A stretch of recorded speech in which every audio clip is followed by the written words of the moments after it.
It's like a moment from a horror movie. When does this happen in the movie? And now, on with the show. Hello everyone, and welcome to After the Film. Today we'll be talking about two movies, Money Monster and The Darkness. Two movies that both seem a little, well, late. First, The Darkness. Hey Mikey, did you know the Indians that used to live around here thought this place was haunted? Legend says that the guardians of their spirit world lived in the rocks and the trees. That one day, they're going to come back into our world. Don't be a jerk. Like, I didn't mean anything by it. Mikey knows that.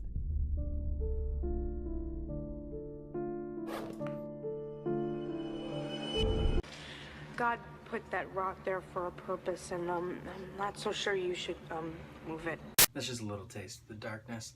The problem with The Darkness is, as I said, it feels like it's a little bit late. If it came out about 20 years ago, it would have been really a much better idea.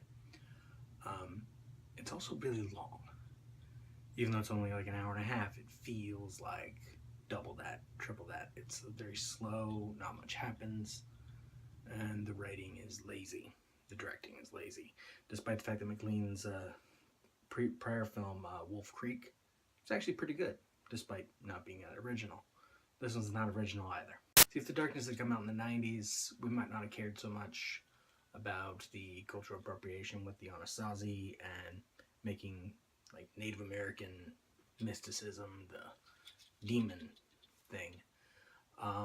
Might not have cared about the fact that the main little kid, played by David Mazouz, is autistic, and they play that as some connection between autistic children and the supernatural. Do me a favor, go back to the table, Mikey. Remember? 1, 2, 3, 4, 5. Michael's been acting strangely. Can you tell Michael to stay out of my room? Keeps leaving dirty hand marks everywhere. Don't put your hands in this, honey.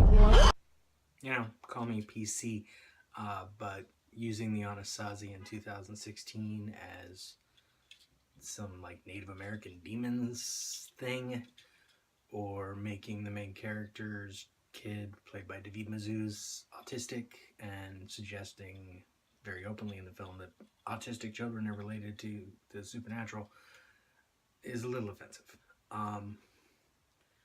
Also, this movie is not very friendly to its female characters.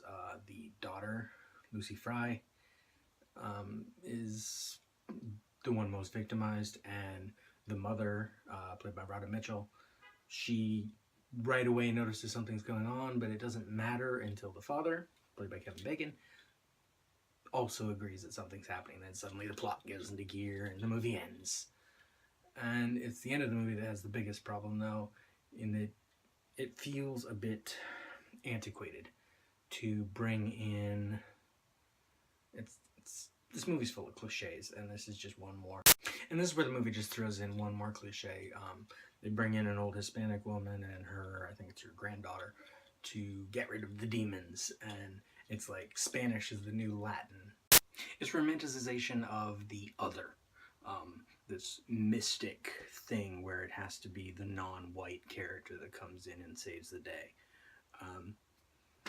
And in the face of a movie that's about a family and doesn't have the main characters, it comes across as a bit old-fashioned.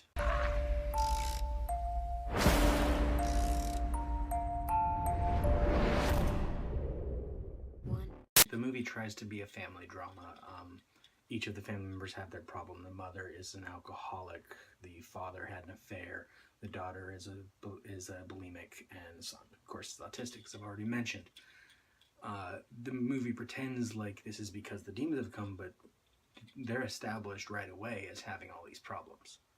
This isn't something new happening to them. So ultimately the movie feels arbitrary, and I mean, in that clip, it's like this perfect family. They're not a perfect family. They're never set up as a perfect family. That's seen as the end of the movie.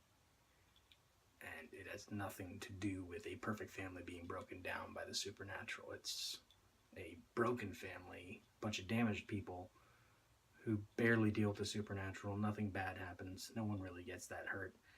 And then it ends.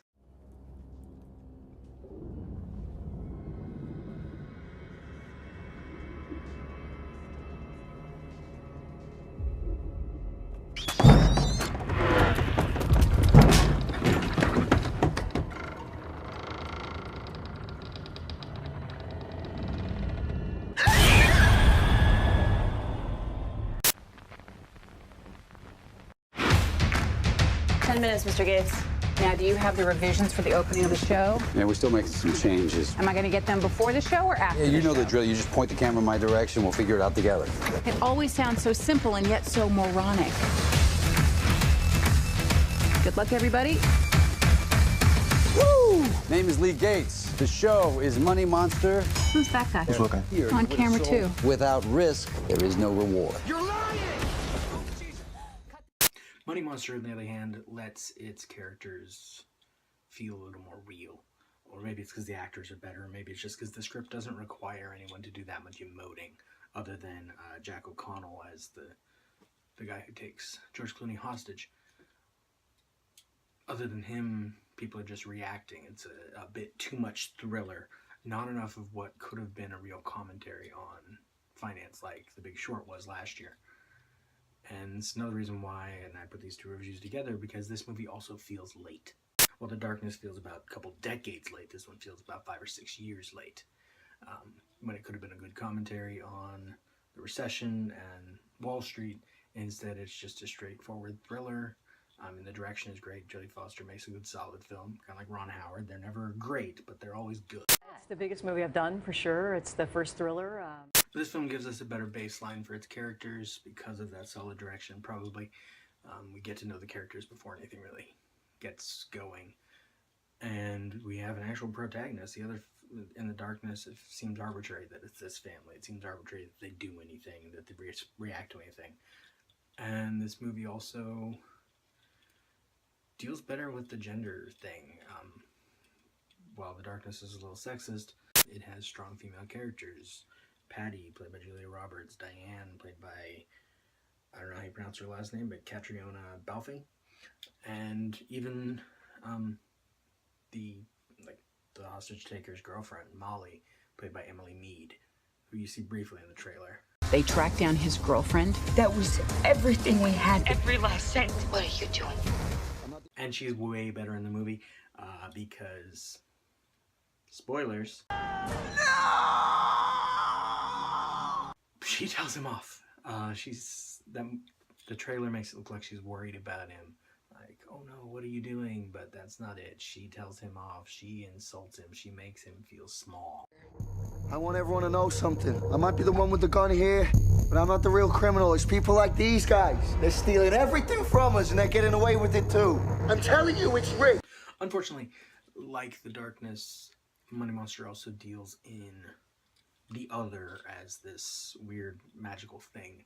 You have the Korean programmer, the Icelandic hackers, and you have this vague unrest in South Africa that seems to be causing the whole thing. I mean, they get a little specific. It has to do with some minor strike, but that is fuel for the rich white man's story. You get this idea that the foreign is the problem and also the solution. It's a little confusing. But what it is this unknown other. And that's a problem, especially when you're dealing with a movie that's about the financial meltdown, metaphorically. Then you have basically what I call the Big Short problem.